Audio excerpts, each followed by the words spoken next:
So Greg, what I hear you saying is that the brethren are slow to make changes. What I hear you saying is that there's a real concern about losing youth. Do you, what can people do to help the church make positive change? Is there any, if there's people out in the audience or in the listening audience who want to make things better, what could they do? I think they can act locally with the possibility of that having a global impact. In other words, that you try to resuscitate the church that you show up to every week, that somehow you make your congregation come alive again, that there is enthusiasm there, there's an esprit there that we used to have that I think largely is gone now. That is going to happen at the congregational level. That's not going to be top down. And if enough of that starts to happen, then that energy will start to rise. Yes, changes from the top can make a difference as well, but I think recapturing that spirit is a local initiative, and that puts it right in the laps of the individual members. Can't you imagine individual members getting beat down as they try and raise their voice or make a difference, and the patriarchy kind of responds as they so often have? It's not a job for the timid. Risk it. What are they going to do you? I don't know. What do they do when people try and make a difference? And does life end? No. No. Yeah, and some don't give up. Yeah.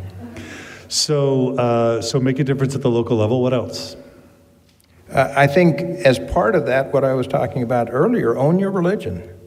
Really get in there and understand what it is and make it a vital force in your own life. Too much of it is taken for granted, and we assume that by showing up, everything will work out. And that's just the first step. We really do need to take hold on an individual level and make it work, and then that is going to have a leavening effect at the congregational level, and then a leavening effect at, I think, the all-church level. It's possible. We've got a great tradition. We've got good content. We just need to make that equation work again in a way that it hasn't been working for a while. All right, our first question. So this touches on what you're talking about right now, about owning your religion. I think that I love that idea of owning your religion, but I just feel like sometimes we're not allowed.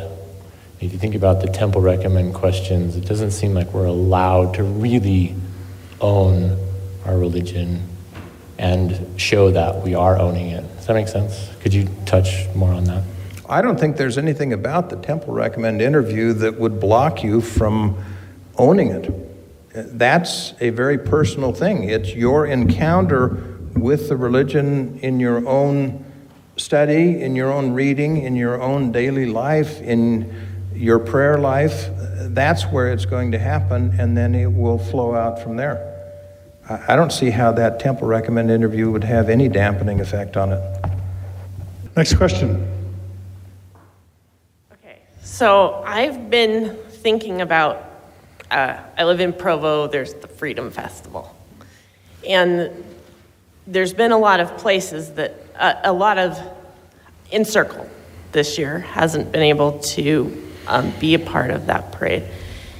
And I've just been reading a couple of things I read. I was reading your book, and I study American history, and I started thinking, okay, so the Freedom Festival kind of started, like the beginnings of it in the 1940s, about the same time that President Benson and communism and everything.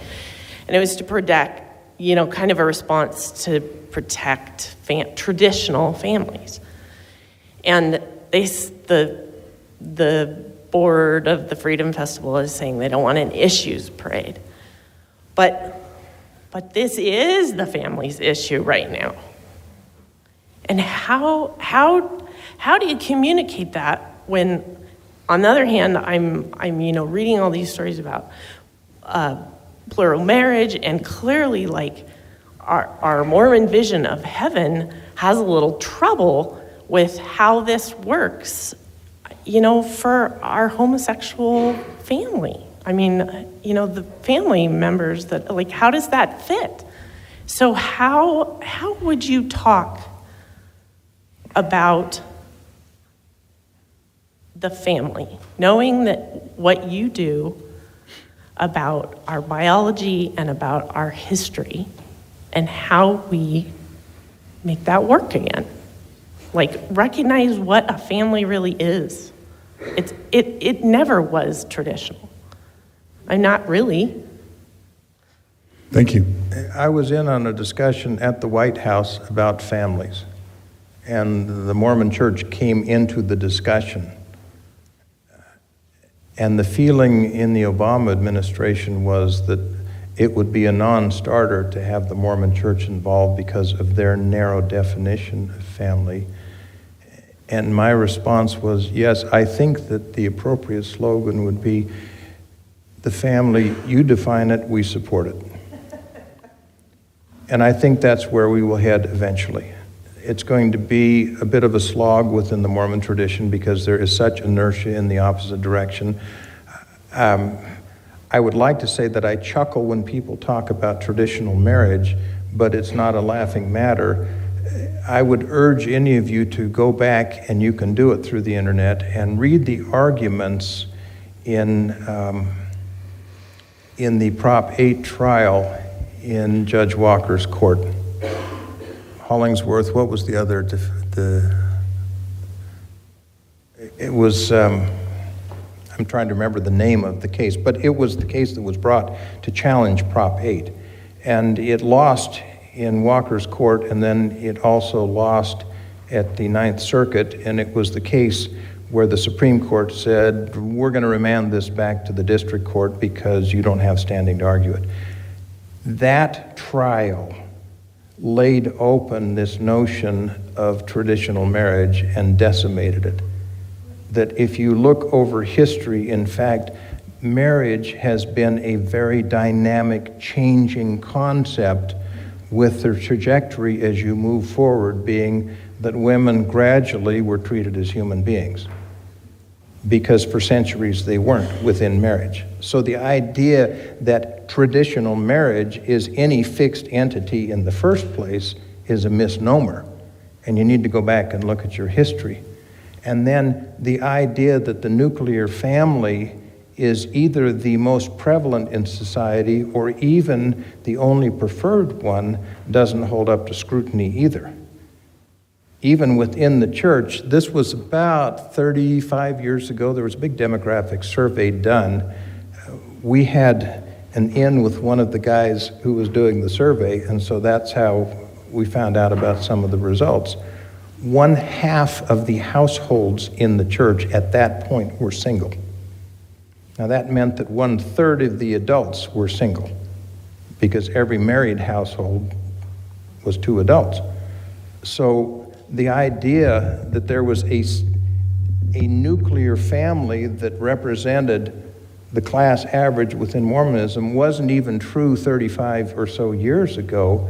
I am confident that it would be less true today. Think of all of the single parents, think of all of the grandparents that are raising grandkids because somehow the intervening generation botched it. We've got to be more open to the idea that the family indeed is the central unit within society, but don't try to define that so narrowly, because a family exists in function, not in name.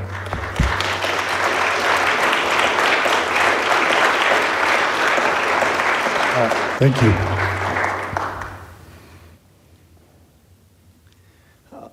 Hello. I heard you interviewed, and I've heard you give the McMurrin lecture, and I heard you interviewed on the Radio West program, and you talked about the gerontocracy within Mormonism and what could be done about it. So tonight you've said that we should have a Salt Lake Convention or something like akin to Vatican I or Vatican II. And you've also mentioned that the millennialists are leaving the church and that it's not unique to Mormonism. One of the favorite videos I've seen is with Bishop John Shelby Spong. I don't know if you know him, but I haven't seen the video, but I know the name. So he said he has a video entitled "Why the Atonement Theology Will Destroy Christianity," and it doesn't resonate with people. Mormonism has more problems on top of that, be it the historicity of the Book of Mormon or living prophets. So my question to you is, why isn't a liberal theology, like as represented in this building, the Community of Christ, where a lot of the issues that feminism, LGBT issues, why isn't that more resonant or a recommendation? People should leave Mormonism and find an institution that resonates with their values. Yeah, let me try to answer that with some historical perspective. Why did Mormonism work initially? And I think it's a crucial question, but it doesn't necessarily give the answer that you might think. What Joseph Smith did that resonated, in my mind at least, was not the content of the canon that he produced. It was not even the essential message that he preached. It was a combination of two things. One is that he had the vision writ large, and the second was that he was able to make that vision accessible to a community of believers. Restated, he allowed them to touch the face of God, and it worked for them. I think that's the basis of organized religion of any flavor. And at various times, a particular faith tradition will have greater or lesser success in enabling the community of believers to touch that face. So that, to me, is the essence of what religion should be all about. Is liberal religion or conservative religion better equipped to bring about that effect? That is the essential question, and the answer is stay tuned, because it's variable. But I don't think that we should be thinking narrowly. I think we need to think broadly about what is the purpose of organized religion. It is to enable the person in the pews to have that encounter with God. How do you get there? How do you connect those dots is where the details get really bogged down. But that's the challenge for us. And so I don't see it as a liberal versus conservative, because right now I don't think any of them are doing very well. And I think that the attendance figures would tend to show you that, particularly among the youth. That's why in this broad section that I sit with at Wesley, everybody is scratching their heads saying, how are we going to make this work for the younger generation? I got to know Paul Dunn really well the last 3 years of his life. And just a few weeks before he died, he and Jean came back and stayed with us in Maryland for a week. We had a ball. But I asked him one time, I said, all right, my generation benefited from you and the effect has been lasting. How have you been so successful in your ministry? And he said, well, I learned early in my career as a seminary and institute teacher, if I spoke to the children, the parents would listen, and if I spoke to the parents, nobody would listen. He made it interesting and relevant to the kids, and then the others came along. So maybe that's part of what we need to do in looking for a solution. But he did that by not always being truthful. I would take his faults to a lot of other people's virtues. Hands down. Thank you. Who's next? And stay here. Greg's talking to people and they sit down and his mouth's not going to the mic. So stay there until he finishes your question, if that's okay. I'm a big fan of yours. Really enjoyed all You're the podcasts. the one. Yeah, that's me. Thank you. But I wanted to ask you, I know in a lot of the interviews I've heard, you've mentioned the importance of modern biblical scholarship and how you found that lacking in the LDS Church. I wanted to ask you, in your experience working with the theological seminary and mostly mainline Christians, how you think we can make inroads into making more collaborative efforts with that group instead of the evangelical group that we seem to be desperately trying to appease, that they keep kind of turning their backs on us? To answer the second part of that question, the president of the seminary told me a couple of years ago, he said, one of your people is trying to make nice with the evangelicals. He said, that's doomed. He said, he's on a fool's errand. They will never accept Mormonism for what it really is. He said, we do. We see the value there. We want them at the table. Now, in terms of biblical scholarship, we had a professor of Hebrew Bible from Wesley teach our study group. This is 15 years ago. She came one night every month and kept people on the edge of their seats talking about the Old Testament.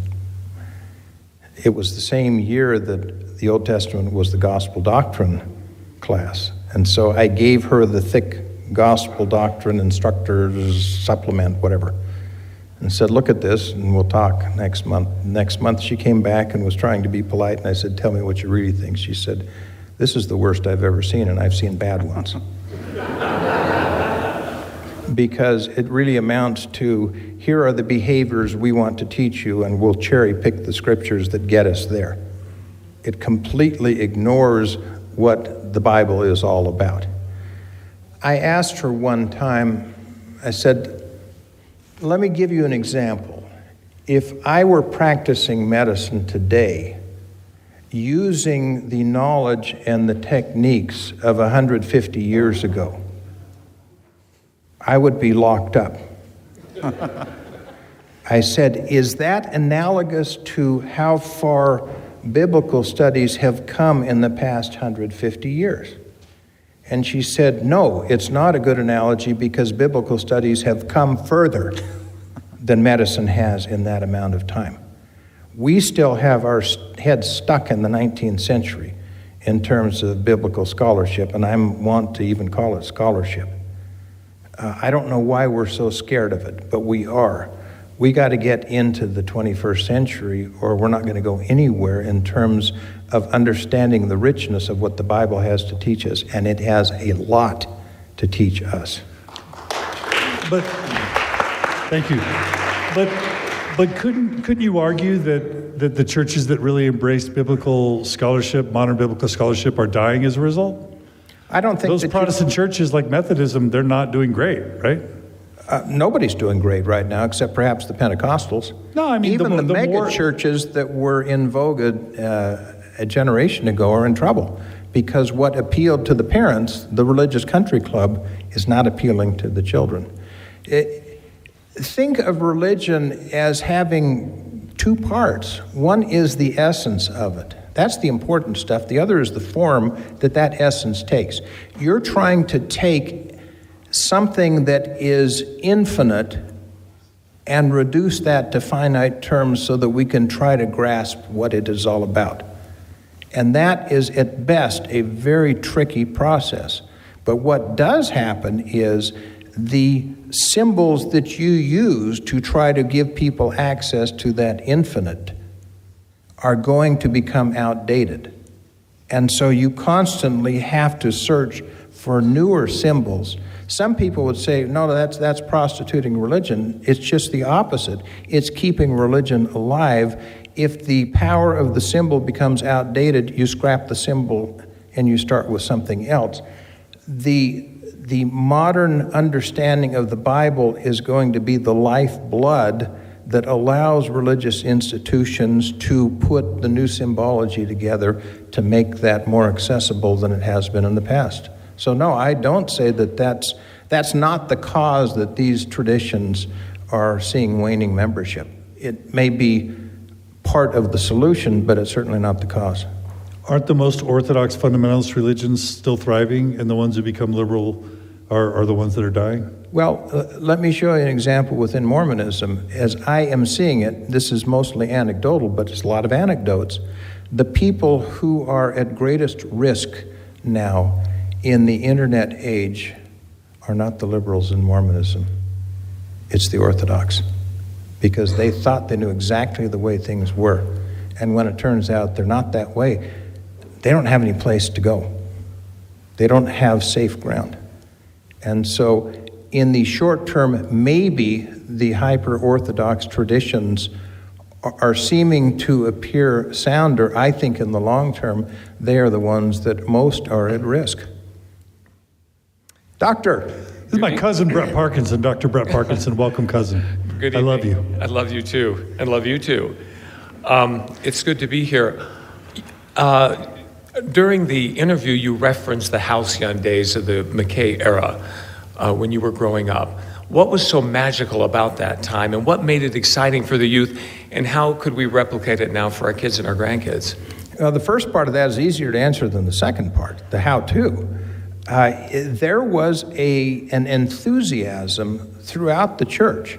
We felt that we were on a divine mission and that McKay was the captain of the ship, and that energized the entire laity, and it really did. I think that it's hard to pin down why that started to wane. Personality is part of it. When you have a charismatic leader, it makes a difference. It really does. One leader can make the difference for an entire organization or an entire country or for the whole world, for the light or the dark.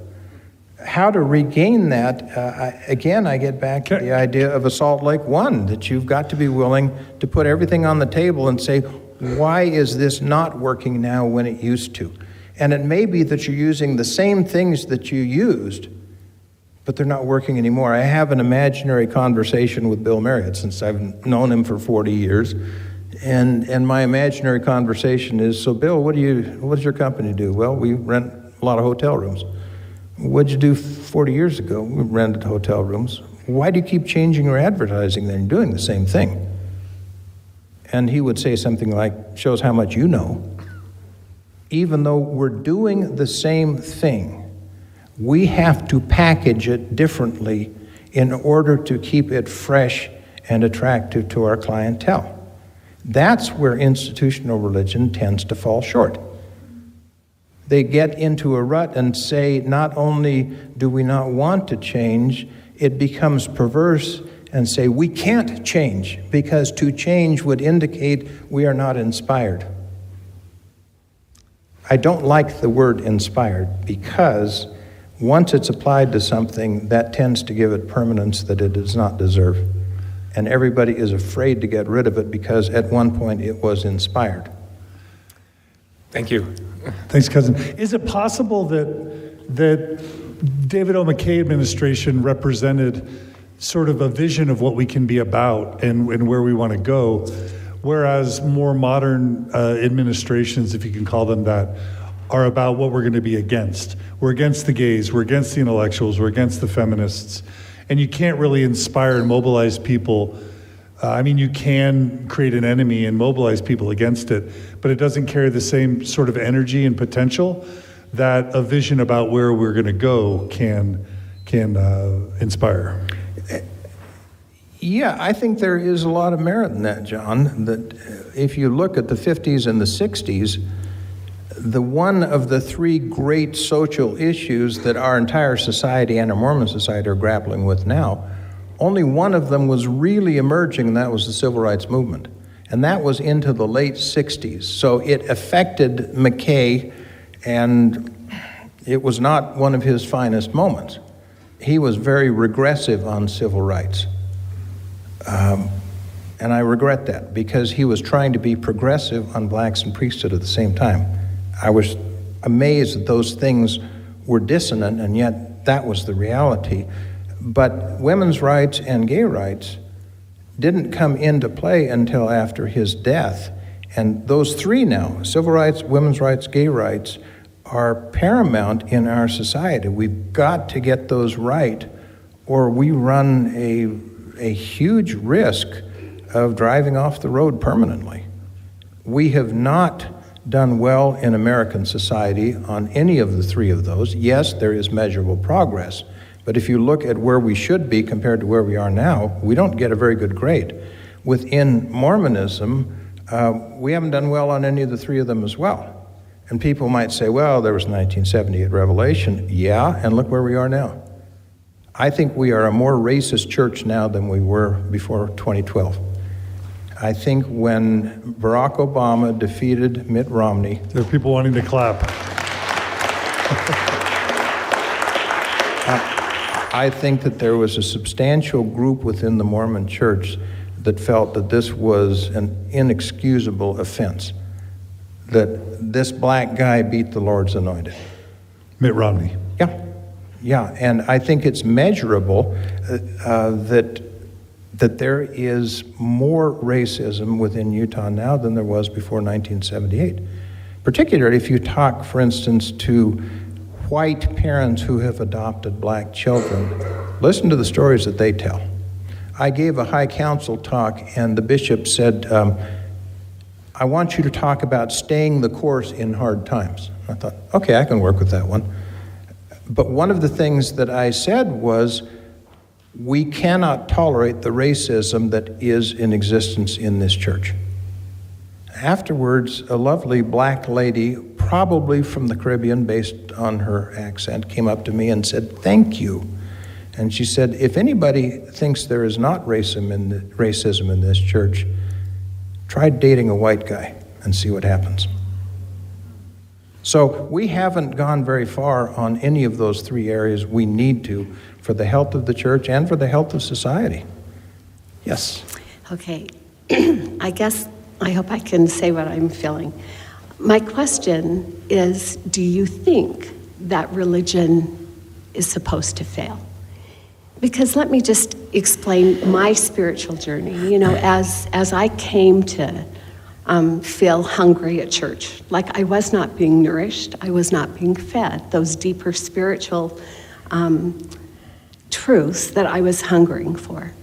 And you know, my journey has taken me to a place where I feel like religion is not the instrument or the vehicle to get me to God anymore. And I think I see this a lot with my kids and the younger generation. I feel like they experience God much bigger than what religion can provide them. All of these little boxes or these absolutes, I think they see past them. They not even see, but they experience God beyond that. And so for me, I think, well, maybe the purpose of all of this is to try to help us get to the place where we say, I don't need another person. I don't need to look to another organization outside of myself. And that my relationship with God is what I'm supposed to come to understand and to grow in that. And so I know you mentioned something earlier about seeing the face of God through religion. And I would just like your thoughts on that. Do you really think that a person can only see the face of God through religion? Or do you think that part of the scriptures, you know, Jesus' mission and the Bible stories are not pointing us back to ourselves, where we ourselves seek God on our own? Stay there so I can... Okay. I don't think that the fault is in religion. I think the fault is in churches. Can somebody find God outside of institutional religions? Yes. Is that experience going to be complete? In my view, no. Because the essence, particularly of Christianity, is an acted out religion. It can be practiced in isolation, but it can't be practiced as well. It lives its best life within a community of faith, an active community where there's that interaction. You tend not to get that if you're not part of institutional religion. There are substitutes out there. I'm not yet convinced that any of them is as adequate as is a well-functioning religious tradition. So are you referring more to the community where, you know, we're interacting, we're connecting, or are you referring to the doctrine in religion? Because I think it's two different things. Or the I'm policies. talking about the former. I'm talking about that interaction. It's the functional religious community that I think is the greatest strength that organized religion brings to the table. Now, So I wonder- my reductionist view of the religious world is that any religion can play only 3 cards. Card number 1, truth claims. Forget that for the millennials. For sure. They'll walk away if you And I mention think that. for a lot of us, I think we're not liking those truth claims. Yep. Card number 2 is the most important, particularly for millennials. That is moral authority. And that's a combination of, does my church walk the walk? I don't care what the talk is. I agree. And are they a force in making this a better world? Card number 3 is community. Even if the first 2 are deficient or totally lacking, a well-functioning religious community is sufficient to hold people in. And I think if you were to take an honest poll of members in the pews of Mormon churches, you'd find out a lot of them are there because of community, and they may not even know the doctrine or care. Or believe it. But if the community is functioning, that's a very good thing, and that's going to assist them in their encounter with God as well. And then on the individual basis, if you find God through whatever means, if you then affiliate with a functioning religious community, you will add value to that community. But it kind of in the, the Buddhist, the Zen concept, it's the sound of one hand clapping if you don't have both of those. Right. That And I feel authentic that, individual yes. religious experience combined with a vibrant faith community. If we had those 2 functioning, this would be a different church. Right. I agree. Good answer. Thank I like you. that. Thank you. Thanks, Sid. It's nice to meet both of you. My name is Christy Snyder, and I am a woman in science, which is doesn't fit in the church is an understatement, pretty much. Specifically biology and health You science. just need to be gay and you've got them all covered. I've got them all covered. Well, I might have a child that is, so I do have it all covered pretty Okay. much. What branch of science? We got to talk geek Biology for a little bit. and, Keep going. That and doesn't tell health me. science. Keep going. Health science. I teach health, nutrition, environmental health, Okay. public health. All right, good. I was an epidemiologist. But now I teach college. And so some of the classes I teach, I really try to reach those students from a biology perspective, especially when we talk about LGBTQ, some of the science behind it, the emotional, the social part of it. And I feel like I'm just like beating it in their brains. And then I'll get a student come up after and be like, we're okay with it. I think it's the generations older than you that are not okay with it. And so I start to think, and there are some that are a little bit more conservative, even at that age. But I think, so are the reasons that they're leaving the church mostly these societal reasons, like feminism? Like for me, my whole life, I thought, where do I fit in this? I've been silenced many times in the church. Is it the LGBTQ? Is it theology? What is it that is driving them away? From my informal polling and talking to parents as well, the single most important issue for the millennials, LGBT. LGBT, yeah, I believe that. That is decisive for them. If my church gets that right, I may stay. If my church gets that wrong, I'm gone. Right, And if we Yeah. lose them, we don't get them back. right. That's a fallacy to think that they're ever going to come back in. Right. It won't And I have a happen. 9th grade daughter that we went back and forth if we were going to put her in seminary or not. We did the second semester, and she comes home angry a lot because they talk about it almost every week. And the message is that be kind and be nice, of course, but that they're not doing God's will. And that's really upsetting to her, especially where we may have a family member that is. So that is the message at that level that they're still getting. Obviously not from, and I was speaking to a lesbian student just a week ago, face-to-face after class, and had a great connection, and just let her know that there are people within the church that love and support them. She had to leave BYU, come to a different college because of some of those messages still directly being given. And my other question was along the lines, you mentioned how you felt like ordained women was not an effective way to make change, but it should be on a ground level. So what is an effective way? Because I know I've tried, and some, welcomed sometimes with open arms, and other times very marginalized because, I just gave a talk recently in Sacrament, which I'm surprised they asked me to speak. And I mentioned how my daughter said she had a transgender friend, and I was so proud that she said it without judgment. And he was upset in the office. And I said, who is that? Because I ask her every junior high kid if she knows him or not. And she said, that's so-and-so, and that's my friend. And I was so proud of her because it wasn't like judgmental, but it wasn't just, he's a transgender. That's my friend. And I thought, she's got it right. They got it right in 9th grade, where half my words probably like, oh, great, shut off, at that moment. This is generational. And if enough of these kids are left, by the time they get up to this age, then you're going to see change from the bottom up. Right. My fear is the thoughtful ones are going to bail out before that happens. I hope that doesn't occur, but it could. Now, let me shift a little bit and address the LGBT issue instead of the feminism issue within the church, because I've been more involved in that. I think that there are two major thrusts that are happening and they need to continue. They are not storming the Bastille. One is what Stephanie is doing and others are doing with Encircle, which is... I agree. I refer students to that all the time, by the way. Which is to extend unconditional love and support and to allow these kids particularly to shine and show what they really are, that they are a gift, and then we will start to benefit from that gift.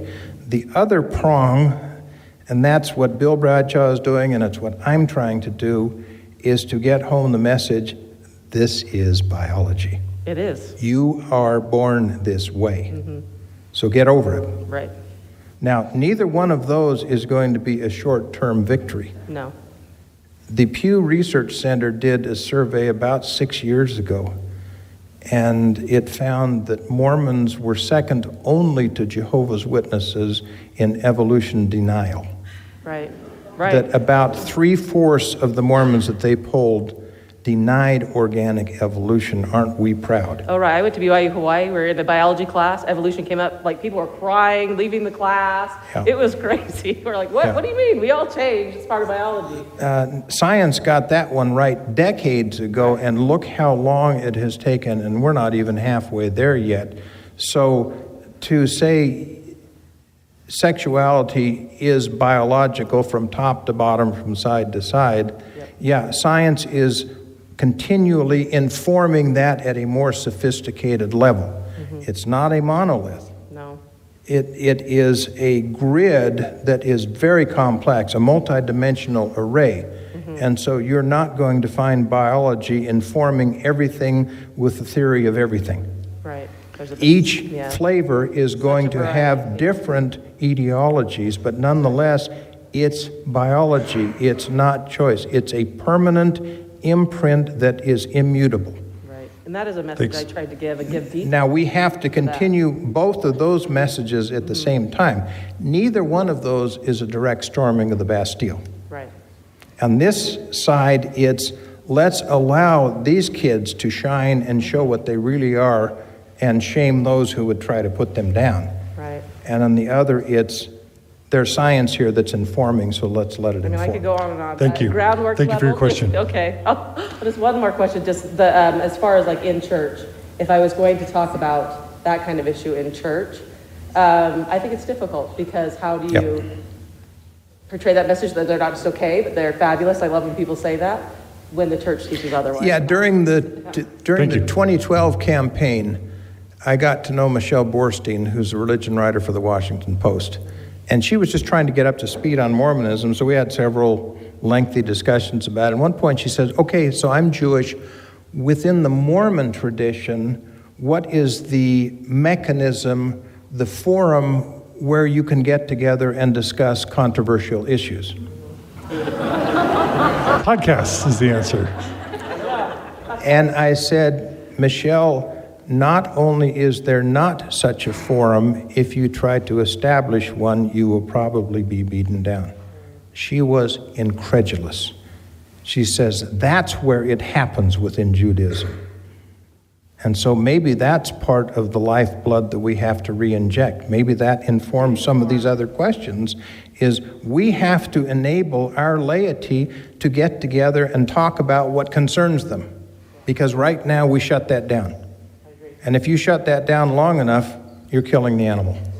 Thank you. Thank you so much. All right, I'm going to ask a favor. We've got 6 people who want to ask questions, and then I've got a few questions I want to end with. So I'm going to ask a favor that the questions be very brief. They be questions, not statements. Make them very brief, and we'll go for briefer responses, if that's okay. Is that all right? All right, come on up. This is the lightning round. You have to ask me a true-false question. I think we're getting to the real point, and one that I brought myself up here for, and it's elevated as I've come along, which is you say take it there, take it to your ward, take it to your. I have trouble in Sunday school because I do this and I want to talk about how Christ is love rather than rules. And Sunday school teachers reread whatever they were reading and make it clear that I'm through. I'm trying to figure out what to do differently, but I think that's the issue is how do we get that into Mormonism? How do we get an exchange about here we are, we're outside, we're where we are, and that's where that is, and how do you cross the valley? It's not an easy formula, but I think within any congregation you're going to find several kindred souls. You have to get together and at least have some strength in numbers and keep showing up. Yogi Berra, the great American philosopher, said if people don't want to go to the ballparks anymore, how are you going to stop them? So if you don't want to leave your ward, how are they going to stop you? Keep showing up. Thank you for the question. Do you think the problem with Mormonism and specifically like all institutional religions in terms of like keeping and like retaining members and retaining youth members isn't just a problem with methodology about like making, let's say, like lessons less boring or how they teach it, but also a problem with content in terms of like what is actually being taught and specific doctrines that that people just don't find satisfactory? There have been 2 things that have guided both my scientific research and my writing, and they came from 2 mentors. The first mentor was my pathology mentor at UCLA. When I showed up in his lab, I knew nothing about research. He said, "You were going to work on RSV." I didn't even know what it meant at that point. He said, "It's the most important virus in pediatrics." He said, "I have spent my career working on Aleutian disease of mink." He said, "It was interesting, but it wasn't important." He said, "You're going to work on something that's important because if you do anything, it may make a difference. Doesn't matter how well you do something that's not important, it won't make a difference." So that was teaching number 1. Teaching number 2 came from Paul Dunn. He said, "Make it interesting." Thank you for the question. So my question deals with your lecture you gave back in downtown Salt Lake about science versus dogma and LGBT issues. And with that, I was just curious about the feedback you got, because right around that time, just a few weeks later, we had Elder Oaks, give this talk that was very more like enclosing of the thought of that issue. No, so you are incorrect. It was 3 days later. Oh, was it 3 days? I don't remember the time frame. I just remember I shared it with my family, and it was really good. Then that happened, and then it was very defeating almost to me, because I felt it was what you did was a way for me to communicate with my family to help them understand more of the science of that. So I was just curious, how was your feedback on that, other than 3 days later too, and also how do we go forward with that type of communication in the church about the science? I have had a lot of feedback on that lecture. I have not had one negative comment from any source. Now, that doesn't mean that everybody was delighted with it, but they got my phone number if they want to call. And then how do you think we should go forward now, discussing the science behind it? Because still, I feel like some members I think we need to that. keep discussing it, and the science will get stronger. This is a very complex area of science. People thought, as I said in the lecture, that maybe there was going to be a gay gene and that would solve everything. No. But that was a temporary, empty victory for the behaviorist. Right. It turns out it's biological, but it's very complex. And so the farther forward we move, the stronger the case of biology will become. Awesome. So just keep up the message in the interim and be patient and keep shining. Thanks. Thank you.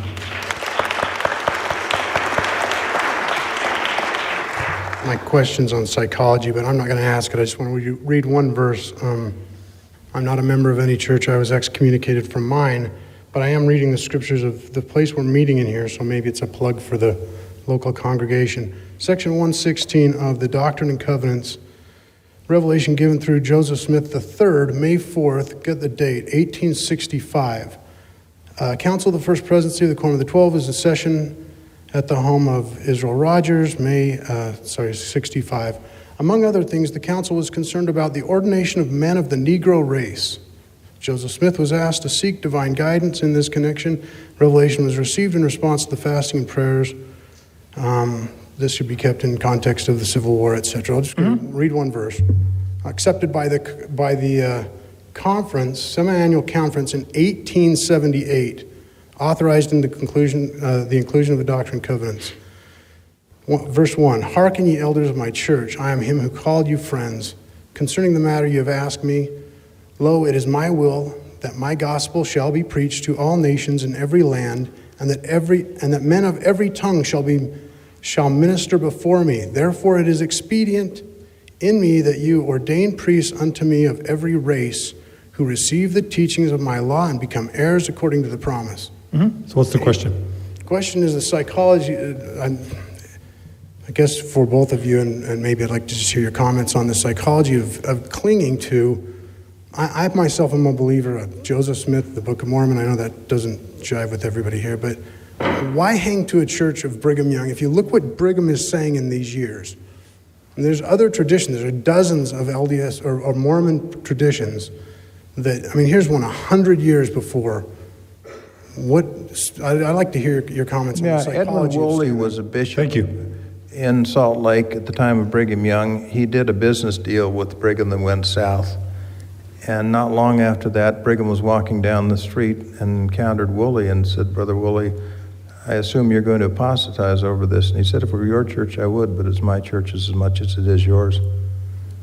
And I think that's the answer. It's not the church of any man, no matter who he is or what position he occupies. There's something that's far more important and far deeper than that. But the church, in a sense, is the sum total of its people.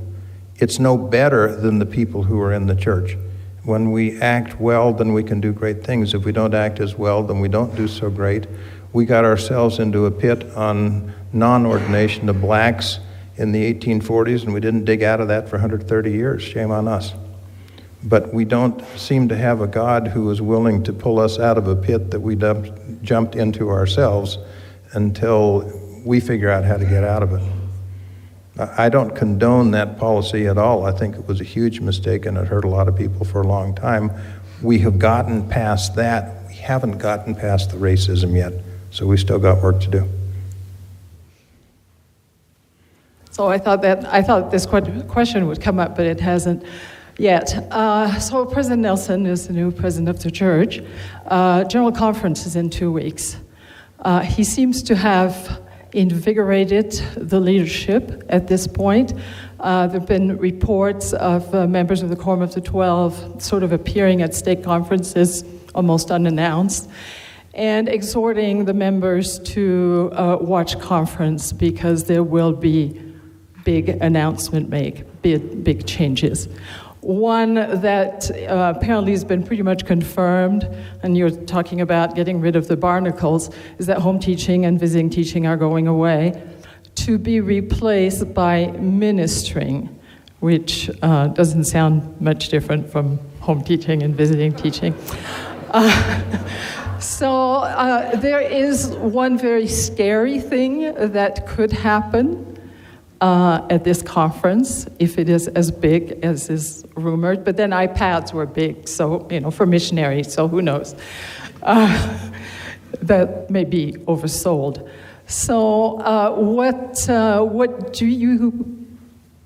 what would be big enough to actually be big? One is scary, is the proclamation, the family proclamation being voted on. I don't know. I am eager to find out. I don't have any conduit to any privileged information on this. sometimes, in fact, most of the time, there's a real advantage in living 2,000 miles away from the epicenter. That a lot of the things that trouble people here never reach that far. I would welcome substantive change, but I have no idea what might be in the books. One thing that I would really, really welcome, and I think that is long overdue, we got 2 vacancies in the Quorum of the 12. We have no men of color in the Quorum of the 12. It's time to fix that. It's past time to fix that. And if we put...